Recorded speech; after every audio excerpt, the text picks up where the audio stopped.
उहुजे कहवा में उगिले सूरज माला, कहवा मेरे नुआ कारतल, कहवा मेरे नुआ कारतल।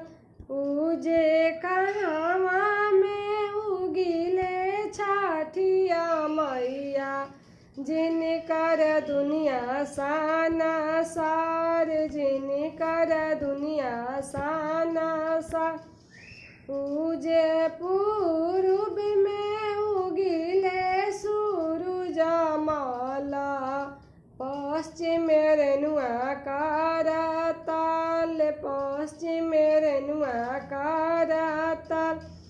उजे गंगा घाट उगिले छठिया मैया, जिनकर दुनिया साना सार, जिनकर दुनिया साना सार।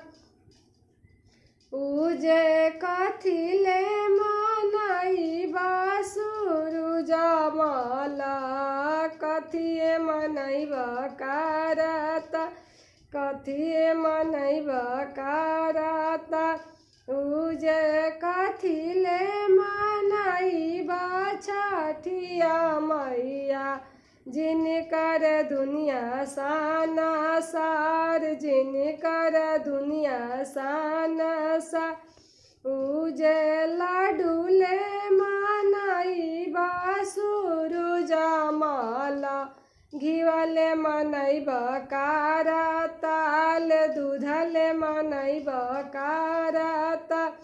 उजे सब फलले मनैबा छठिया मैया, जिनकर दुनिया साना सार, जिनकर दुनिया साना सार।